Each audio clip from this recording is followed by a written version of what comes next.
8 ବର୍ଷର ବିଜୟ ରଥ ଜାରି ପୁଣି ବାଜି ମାରିଲା କେକେଆର ଦଳ ଆରସିବି ବିପକ୍ଷରେ।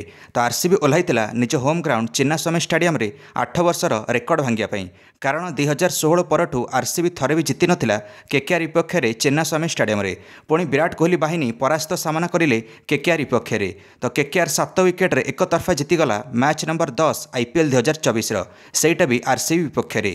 ତ 183 ରନ୍ର ଟାର୍ଗେଟ୍ ରଖିଥିଲା ଆରସିବି ଦଳ କେକେଆର ବିପକ୍ଷରେ। ତାପରେ ତ KKR opener batsman Sunil Narine ଆସିକି 5ଟା ଛକା ଆଉ 2ଟା ଚୌକା ମାରିଲେ। ମାତ୍ର 20 ବଲ୍ରେ 47 ରନ୍ କରିନେଲେ ସୁନୀଲ ନାରିନ୍। ଆଉ ଆରସିବି ବୋଲର୍ସଙ୍କ ଲାଇନ୍ ଲେନ୍ଥ ବିଗାଡ଼ିଦେଲେ ଆରମ୍ଭରୁ। କେକେଆର 6 ଓଭରରେ ବିନା ୱିକେଟ୍ ହରାଇ 85 ରନ୍ କରିନେଇଥିଲା। ଆରସିବିର ମୋମେଣ୍ଟମ୍ ସୁନୀଲ ନାରିନ୍ ନେଇଗଲେ। ସୁନୀଲ ନାରିନ୍ ଆଉଟ୍ ହେଲା ପରେ ଭେଙ୍କଟେଶ ଅୟ୍ୟାର ବର୍ଷିଲେ। ଭେଙ୍କଟେଶ ଅୟ୍ୟାର IPL 2024ର ଲମ୍ବା ଛକା ମାରିଲେ 106 ମିଟରର ଆରସିବି ବିପକ୍ଷରେ। ତ ଭେଙ୍କଟେଶ ଅୟ୍ୟାର 4 ଛକା ଆଉ 3 ଚୌକା ସହିତ 30 ବଲ୍ରେ 50 ରନ୍ କରିଲେ।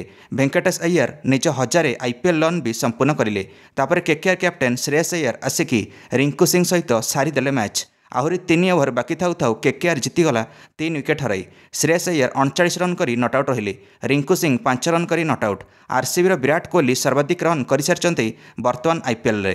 ଏଣିକି ଅରେଞ୍ଜ କ୍ୟାପ୍ ପାଇକି 1 ନମ୍ବରରେ ଅଛନ୍ତି ବିରାଟ କୋହଲି ରନ୍ ତାଲିକାରେ। କିନ୍ତୁ ଆରସିବି ଏହି ମ୍ୟାଚ୍ ତ ହାରିଗଲା। ତୃତୀୟ ମ୍ୟାଚ୍ ହାରିକି ଆରସିବି ଏବେ ଲଗାତାର 2ଟା ମ୍ୟାଚ୍ ହାରିଗଲାଣି। ଏବେ କେକେଆର ଦଳ ଲଗାତାର 2ଟା ମ୍ୟାଚ୍ ଜିତିକି 2 ନମ୍ବରକୁ ପଳାଇ ଆସିଲା ପଏଣ୍ଟସ୍ ଟେବୁଲରେ। ଆରସିବି 6 ନମ୍ବରରେ ଅଛି ଅଙ୍କ ତାଲିକାରେ 2ଟା ମ୍ୟାଚ୍ ହାରିକି।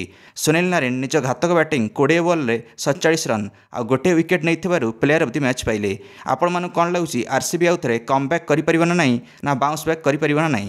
ଦର୍ଶକ ବନ୍ଧୁମାନେ ନିଶ୍ଚୟ ନିଜ ପ୍ରତିକ୍ରିୟା କମେଣ୍ଟରେ ଦେଇ ଭିଡ଼ିଓକୁ ଲାଇକ୍ ଆଉ ଚ୍ୟାନେଲକୁ ସବସ୍କ୍ରାଇବ୍ କରିଦେବେ ସମସ୍ତ କ୍ରିକେଟ୍ ଅପଡେଟ୍ସ ପାଇଁ। ଧନ୍ୟବାଦ।